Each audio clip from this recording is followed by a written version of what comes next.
All right, we got the bar back off because I am about to mount the old off-road lights, Harbor Freight off-road lights, which have been on my Suburban for the last 6 years. So they're going on. I should probably test them all to make sure that they all work before I bolt them down. But check this out. The bash bar has 4 perfectly spaced holes from the factory for the Monte Carlo. As you guys know, that's where this came from. And these lights are 3-way pivotable, so I'll be able to aim them perfectly. I'm gonna put 4 across like that. What do you guys think? 4 across, all on top, or 2 turned down and then 1, or 2 turned down and 2 turned up? I'm probably gonna do all 4 turned up, but I may try the 2 in the middle going down look. But yeah, I'm just gonna go ahead and get these bolted up and trim all the rest of this crap off that is no longer needed, and then bolt everything back into place and wire it up. Okay, so I've done quite a bit of projects and work on the Metro here off camera, and I wanted to show you one small project I am working on here, which is the turn signal housings.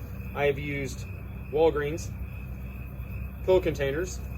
I've used a Brillo pad to scruff up the inside, and I'll show you why here in just a second. Over here is a normal shiny one, hasn't been scuffed up, got the light bulb in there. That one's been scuffed up. Go ahead and flip them on and show you. As you can see, this one over here has more of a turn signal lens type hue to it because of making it opaque.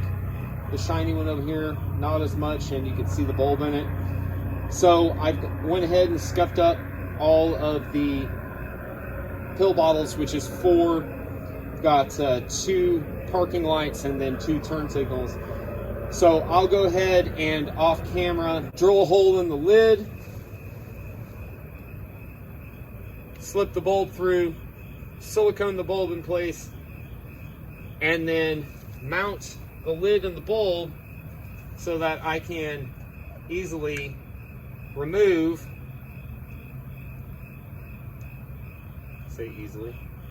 easily remove the housing if I need to change the bulb. And I'll probably silicone it in place or maybe throw a screw in there. We'll see. I will show you guys that finished product here once everything is done. Also going to be mounting the lights and hooking them up. I'm going to be building headlights out of coffee cans, and then going to use some chicken wire or some hardware cloth to build a grill across here, throw a skid plate on it, throw the rest of the fenders on. So I'll do a lot of that in time lapse, but a lot of it I'm going to do off camera. Super easy, simple stuff, and we should be done here really soon. Okay, so I've been trying to figure out a way to mount these pill bottles without them falling out. Still not sure this is the best way, but I think this is the way I'm going to go with. Used a step bit to drill the holes in the lids, and then the lid fits in here perfect, like so. I throw a zip tie around it, and there's only one hole. I tried using a screw, but it doesn't go deep enough to hold it in, and it just warps everything anyway. Doesn't work. But you want to leave the big end on this side because it's a small enough hole that this end won't pull through. So I'll pull this all the way until it stops, and then stick this back through.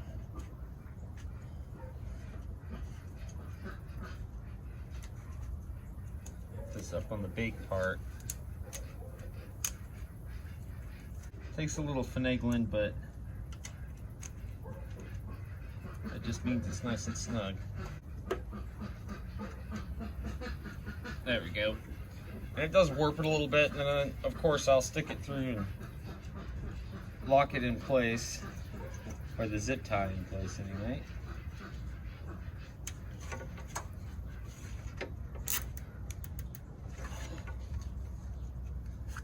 And then screwing this on is kind of a chore. You don't want them to pop off. There we go. Pretty solid. Hopefully a bunch of off-roading vibrations doesn't cause them to fall off, but they will be attached with the bulb wire, which I'm going to have to extend. So we'll have the turn signal here in the top one. And then this is the parking light or amber running light. That'll be in the bottom. And I've got to run them through this piping, and the only way to get in is over here. So I'm going to have to extend these wires to be able to get it to fit here, but I should be able to push it right through. I am going to tape, instead of using silicone, because silicone takes a while to dry, I'm going to use Gorilla Tape just like I did on the headlights here, which, as you guys can see, I also used a step bit to drill a hole, push the headlight bulb down there. That way I can maintain all of the factory wiring and bulbs, although I'm gonna have to extend these two. Headlight will be fine. We'll have to extend these two, and then this just pops in here. And at the end of this time-lapse montage, I will give you guys a display of all of them working. Okay, so I am going to put this K&N air filter, which I paid $60 for 14 years ago when I was trying to put my Suzuki motorcycle back to work and on the road, which I never ended up getting fixed because he was born, and put that project off and haven't messed with it since. So I grabbed this air filter, which this piece is just to hold it in place in the motorcycle airbox. But I found a PVC coupling that fit down in there nice. Get it down in there a little more. Not much. I don't want to block any of the airflow, or much of the airflow. And now let's see if this will stick in to the intake hose and clamp down. Oh yeah. Fits nice. Nice and snug. Probably don't even need to tighten that down, but I will anyway. That's cool.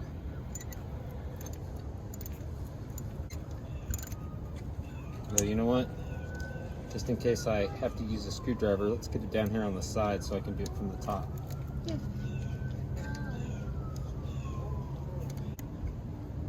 There we go. Nice and snug. Now that ain't going nowhere. And if I really, really wanted, I could mount it down here to that somehow, but I'm not going to, because it doesn't matter, because this isn't going anywhere. Eventually, I do plan on building a snorkel system, come out the fender and up the windshield, but for this trip, we're just gonna put the filter right there on the front.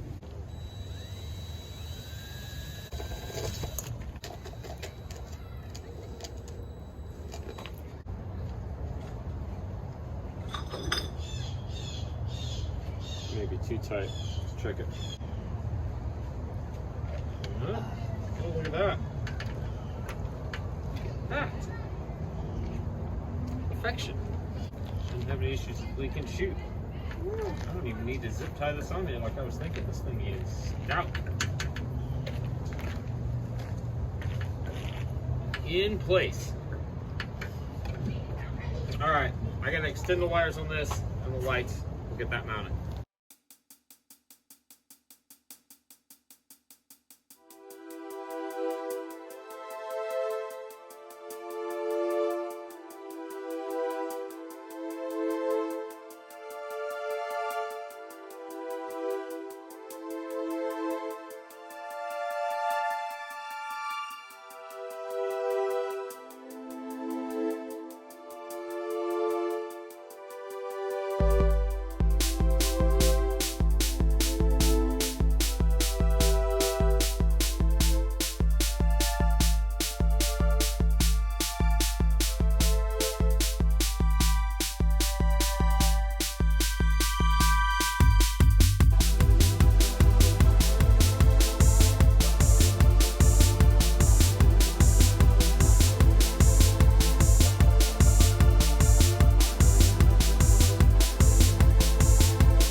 Not the way I imagined the first real drive in the Metro going.